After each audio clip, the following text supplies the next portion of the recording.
Happy Monday motivation on a Tuesday. Apologies for the delay, but I think it is well worth it. This week, as well as the weeks following, we're actually going to be talking about our identity and the role our identity plays in our health journey. So I'm really excited to get started. But let's first recap the week. So this week we are cooking in our recipe challenge, the maple mustard roasted Brussels sprouts, I can't wait, and mashed potato bake. Last week we did our jalapeno poppers and our mushroom caps, and hopefully you got to watch the video in which I attempted, I think successfully, to make both of those.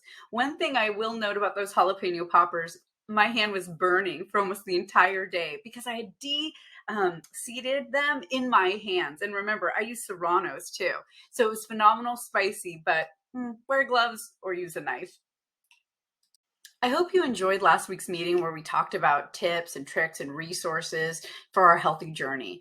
Nancy, as well as a few of you, shared some amazing resources, and I want to keep that conversation going. So if there are some tips and tricks you want to continue to share, please post them on our Facebook forum or email me, and I will put them in our plant-based wrap-up. Let's get to our series. I'm really excited about this. So what I've done here is laid out what we're going to be discussing for the next few weeks. So this week, it's going to be how identity is formed. Identity is so important because we live who we believe we are. Let me say that again. We live who we believe we are, and an awareness of that identity is imperative to making any change and not getting frustrated by, why do I keep doing the same thing, right? So this week we'll be talking about beliefs that we have in our identity that help our journey and that hinder our journey.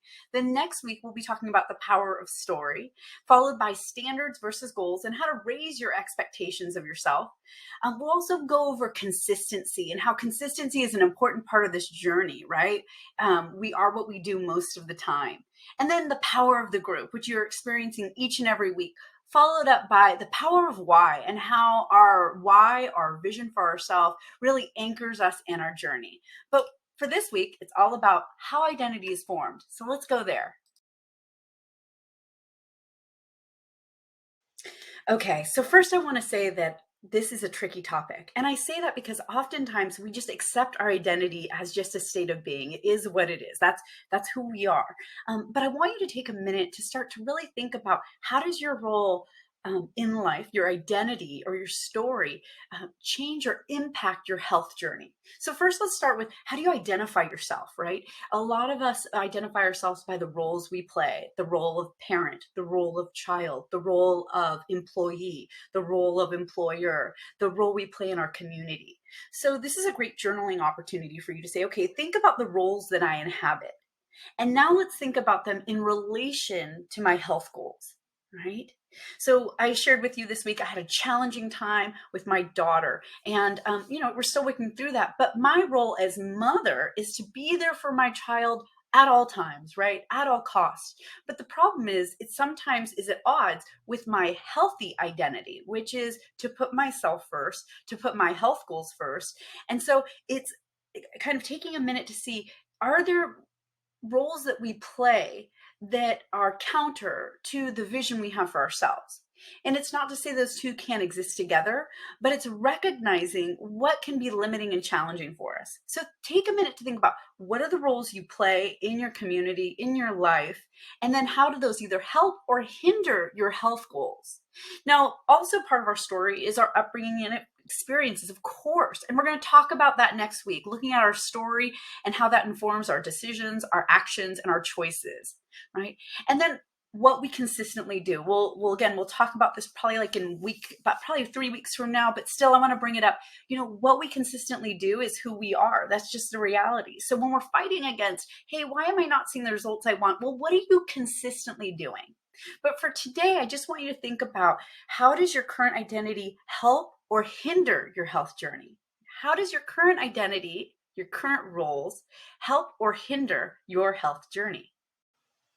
I now want to talk about some of the limiting beliefs that can be associated with the way we identify ourselves. And I think what can happen is we accept things as who we are, not recognizing these are changeable. adjustable, that they do not define our actions.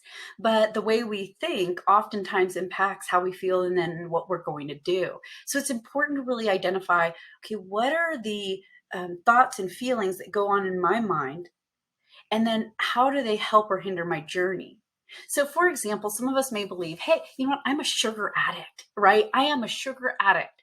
And what that will lead us to believe is that we don't have control over sugar. Now, I'm not saying there's not truth. There can often be truth, right, in these things, but it's how we frame them for our brain, right?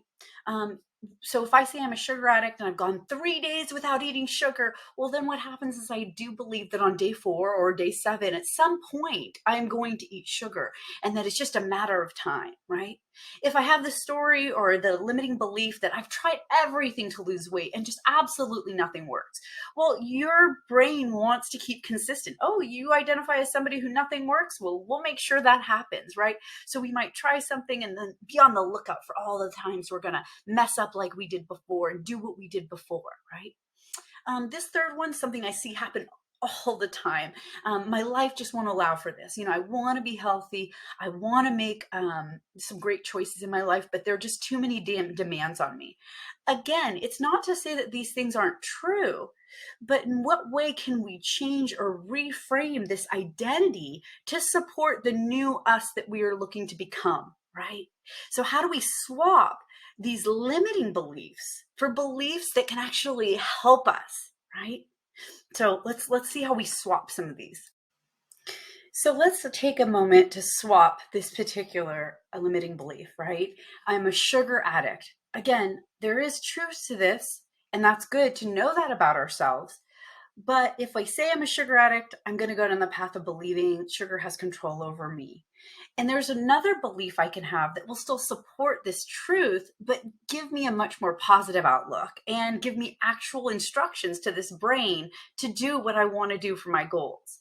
So in this case, I might say, I'm a healthy person. I am a healthy person that looks for every opportunity to put something healthful in my body. That is just the way I am.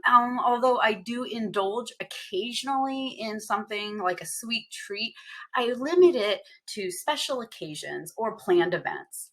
And so if I say that over and over again, right, I'm a healthful person and I just really only eat sugary treats when it's a special occasion or a planned event. Well, then when I walk by the sugar bowl, or I should say the candy bowl, right? I don't think I'm a sugar addict. I'm going to keep thinking about that all day long. I think, okay, I'm a healthy person and this is not a special occasion. It's not my birthday and I didn't plan for this. So I don't need it. And as we begin to promote that thought, right, it still supports, hey, that we're limiting sugar in our life, that we're being intentional about our decision, but it also tells everyone around us, right? Okay, here's what I'm consistently doing. I consistently only have sugar or something, you know, that doesn't serve my body on special occasions or when I plan for it. Now, it does take a while for the people around us to catch up, but we need to get this part ready first, right? So now it's your turn. I want you to start by listing limiting thoughts or behaviors, right? Aspects of your identity or role that no longer serve you. So let me say that again. I want you to list the limiting thoughts, the limiting behaviors, or the limiting aspects of your role that hinder your healthy development. So you're not going to necessarily address every single one, but I want you to at least have an awareness about these limiting thoughts. And that's really the first step. What you're doing right now is becoming self-aware. Each of you is in a different place in your awareness of self. And I hope there's something for you to gain from each and every question I present to you. Abraham Maslow is an American psychologist, and he developed a theory, which is basically the hierarchy of needs, meaning that people have basic needs that must be met before they can kind of move up the chain to things like social, emotional, and self-care needs. This is a quote from him. What is necessary to change a person is to change his awareness of himself. And so this is what you're doing. You're starting with an awareness. Who am I? How did I form this identity? And then from there, recognizing what no longer serves us and then what does serve us and how can we use that to get closer to our goals, right? And closer to the healthy person that we want to be. So I'm excited that you're on this journey with us. I'm excited that you're becoming aware of your identity and that you're beginning to question with curiosity what is serving, what is helping, what is hindering, and then empowered to make the change. So I encourage you to go ahead and do these journaling exercises and be prepared to discuss it on Wednesday. Journal time. So here are some questions that I want you to consider in preparation for our meeting. What forms your identity? So you'll just list like the roles that you play in your life. And then the next question of how does this identity, how do these roles help you attain your health goals? And then how do these roles or your identity hinder your health goals? So I gave you the example that sometimes my role as a mother can conflict with my goals, my health goals, because I oftentimes put my children first.